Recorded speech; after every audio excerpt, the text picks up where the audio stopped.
In the name of the Father, and the Son, and the Holy Spirit, one God, amen. All right, so what's our theme been for Lent? From light to darkness, right? And it's counterintuitive, but St. Gregory talks about this knowledge, this intimate knowledge of God, but it happens over the course of us going from light to darkness. And we started off, we broke it up into 3 parts, and we just finished part 1, or phase 1, which was the knowledge of God when what?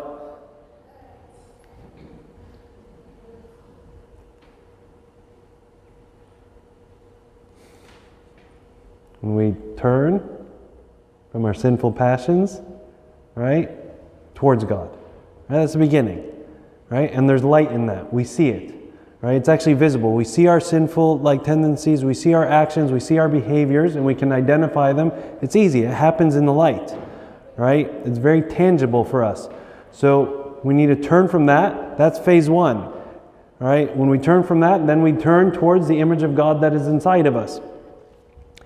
And we begin to restore that image. Now in phase 2, part 2, it's the knowledge of God, but it's through the mirror of the soul. So kind of looking at our soul and seeing like, okay, well, what's happening inside?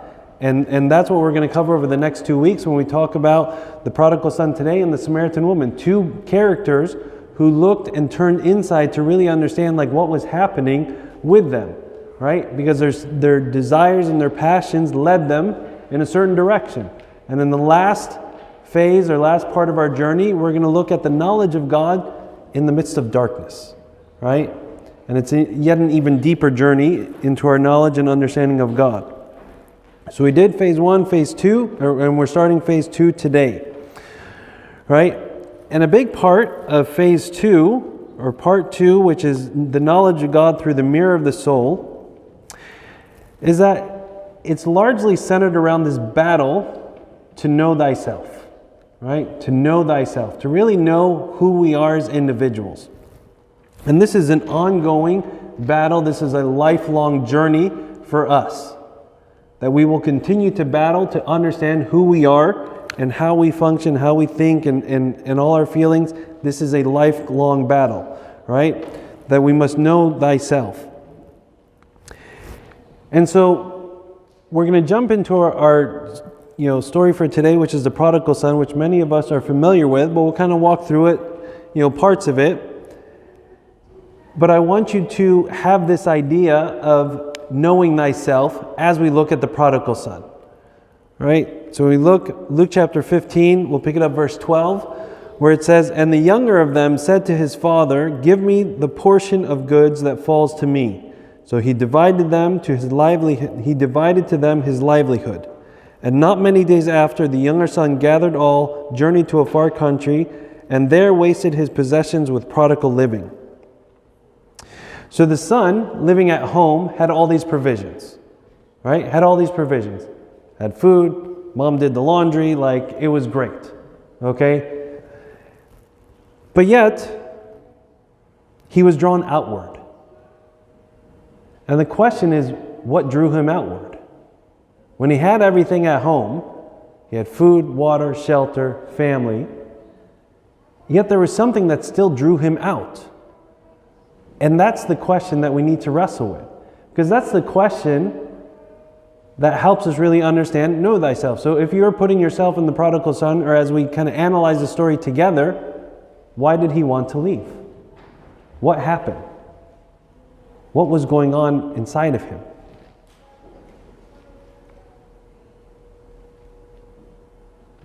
What did he see? He had to have seen something, right? He had to have seen something in order to be able to look at what he was in, the situation he was in, and draw a comparison. And in his comparison, he wanted to try something else. He wanted to go out. There's something in what he saw that he saw himself in it. He saw something that somebody else was experiencing, and he thought to himself at some point, I think I would enjoy that. Or I think that that would suit me. Or I think that I would find myself if I did that. If he didn't see that, why would he leave? But he must have seen something. And not only seeing something, but he saw himself in it. He saw as a way or a portal to figure out who he was. Because clearly, like, he was discontent or not content in his current situation. Thinking that, well, if I go out, if I do something different, then I'll find myself. Right? And all of us, we see things that entice us. We see things that like draw us in. And we think that, well, if I see that, or if I had that, or if I pursued that, there would be a completion. There would be a sense of fulfillment or enjoyment. And it's in that contrast that we begin to explore elsewhere. St. Gregory says, man's nature adapts itself to the direction of reason, and it is susceptible of whatever form it is inclined to by the movement of free will. Right? Man's nature adapts itself to the direction of reason. Reason being like, I see this, I think I'll find myself in that, I'll enjoy doing that, therefore let me launch out and do that. Why? Because I have free will and I can self-determine what I want to do and where I want to end. So, we're susceptible to whatever form it is inclined to by the movement of free will. So the prodigal son had the free will to choose to say like, well, I think I'm going to enjoy that a lot more than enjoy this, so let me launch out. We do the same. We see different things. We see, possessions, relationships, whatever the case may be for you, and we self-determine that I want to pursue after that. He also says, when St. Gregory is kind of pondering this question of like, what do we chase after? What does humanity chase after? He says this, he says, what they see is strength, beauty, reputation, political power, abundant wealth, pomp, self-importance, bodily stature, a certain grace of form or the like, and they think that this is what they are. Right? This is what draws us out. This is what we go searching after. And there's always initial excitement. There's always like enthusiasm for the journey. There's always a lot of motivation at the beginning. But over time, the harsh realities of life set in. And we see that with the prodigal son. Because very soon after, there's a very sobering season that the prodigal son goes through. And in verses 14 and 15 it says, but when he had spent all, there arose a severe famine in the land, and he began to be in want. Then he went and joined himself to a citizen of that country, and he sent him into his fields to feed the swine. See, the son eventually realized that what he pursued after was transitory. Right? The season of excitement and fulfillment was very short-lived. It was deceptive. He pursued after it, and he went after it with a lot of enthusiasm, so much to say, Dad, I'm not going to wait for you to pass on. I want my inheritance now. That's a bold statement. That's a lot of determination for him to go and do that. So he must have saw, and he said, this is really what I want. This is what's going to fulfill me. For him to go and take his inheritance this early. But it was so short-lived. And when we kind of take a step back from the picture and look and think about it, he was trying to fix himself to something that was very transitory. What did he see? Well, he saw a certain lifestyle. He saw a certain group of friends. He saw a certain amount of possessions. He saw these things, and he went out after it. But when we look at it with a big picture lens, we realize all these things are very transitory. They come and they go. So here's a question that we need to wrestle with. Logically speaking, if someone or something created in the image of someone who is eternal, does it make sense that they would be fulfilled in chasing after something that is transitory. Someone or something created in the image of someone, being God, who is eternal, would they find fulfillment in chasing after what is passing? We affix ourselves to many things that are transitory. They don't necessarily have to be sinful, right? But we can affix our things to things that are transitory, meaning like our careers. They are not sinful, but they are transitory. Our education, it's not sinful, but it is passing, right? Even our family structures. Yes, we love our family members, but it can pass. It can change. We can lose family members. Our kids grow up and they leave the house, right? It's transitory. It's not sinful, but we can hold on to these things extremely tightly. We're reminded that at the end of every Catholic epistle, we close with this. 1 John 2:17, where it says, "The world is passing away and also its lusts, but the one who does the will of God lives forever." We were created from the imprint of an eternal image. Right? An eternal God created us. We are created in that image. We are eternal. We're created in that image, not eternal by ourselves. So, can something that is created from the image of someone who is eternal find fulfillment in something that is passing? Logically, it doesn't quite match. God is the only one that remains unchanged, and everything in comparison is transitory. This is why the passing things of this world can never substitute. They can never fulfill to the degree that God can, because there's a gap.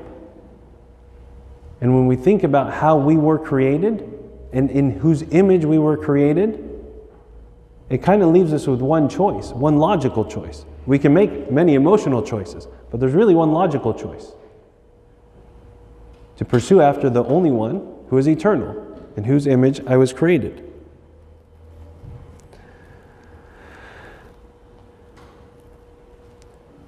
But yet we still succumb to chasing after things that are transitory, things that will pass away, things that we think will fulfill us, but ultimately we're left empty.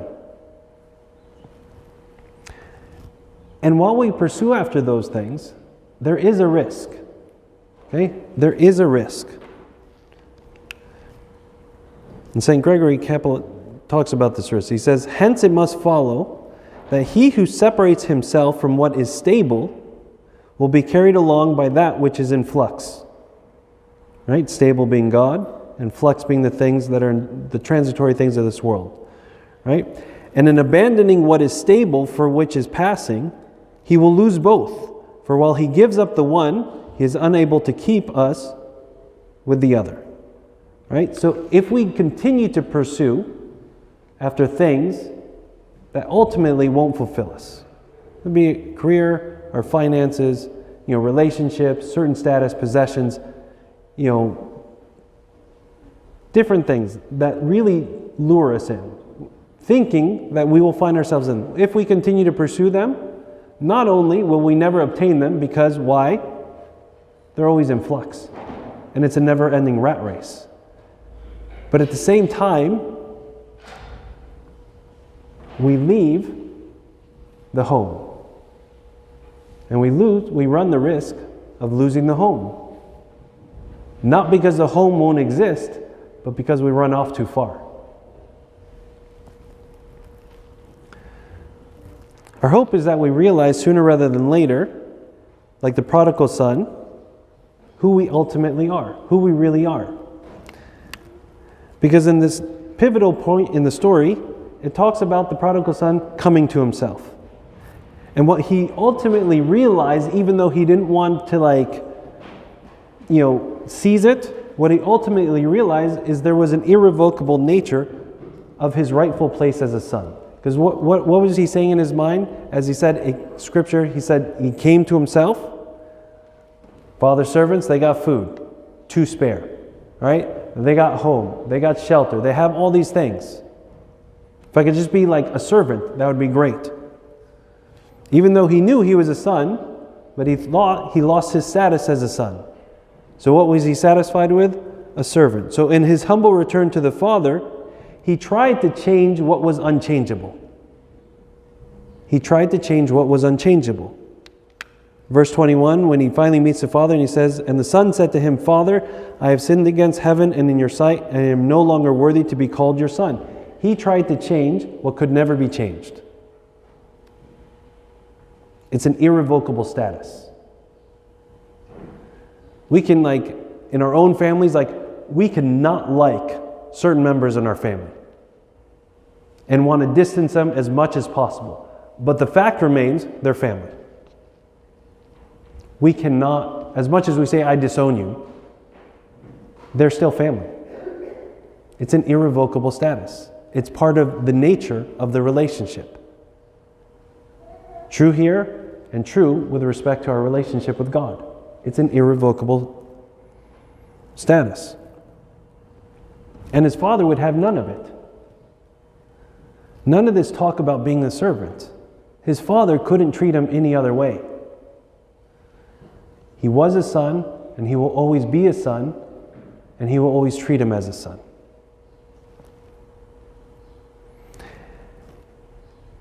And the verses right after his coming back are the restoration of the image of God in him. The restoration of the image of the Son in him. Because what happened? Put on him a new robe, put a ring on, fatted calf, the banquet, cleaned him off. The restoration of the image of God. How did it happen? Turning from the sinful passions. Came back to the Father and realized his self. He knew thyself. What was himself? What did he realize? That he was a son and that it was irrevocable. He couldn't change it. And this is what I want us to end on.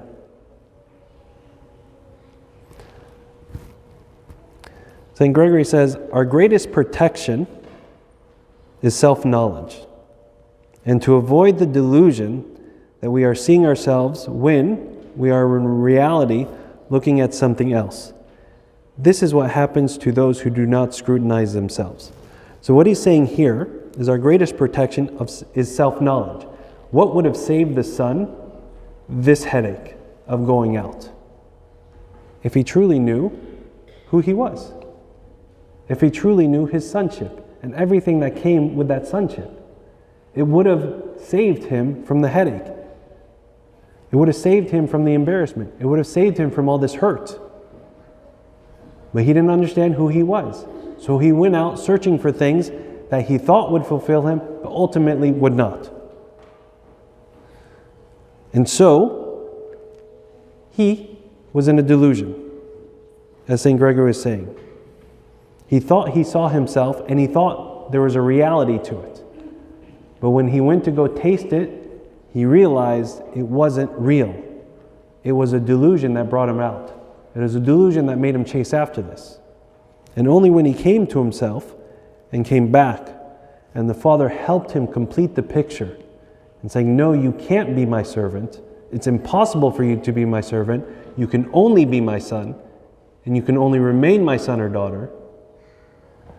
That the son realized who he was. And he knew who the Father was as well. When we know ourselves, who do we ultimately know as well? The Father. When we know thyself, we learn the Father. And in part of knowing ourselves, we will undoubtedly make the mistake of thinking, well, I'm this. Or if I have this, it'll complete me. Or if I'm this relationship, I'll be satisfied. Or if I have this possession, I'll be content. Or if my family looks like this, I'm going to be good. We try these things. But ultimately, we'll realize that all these things are passing. And the only thing that will ultimately bring us true satisfaction, true fulfillment, is in realizing thyself. And thyself was created in the image and the likeness of God. And thyself is at the rightful place as his son or daughter. It's irrevocable. It's just a question on whether or not we realize it and begin to scrutinize everything that wants to bring us out, everything that wants to take us out of the home. When we scrutinize it and we look at it and we are critical about it, what does it do? It saves us from unnecessary headache. Undoubtedly, we'll all go out, but we want to make sure that we come back in. And we come back in knowing that truly we are a son or daughter, and that is irrevocable. So let's meditate on that for a minute, and glory be to God forever. Amen.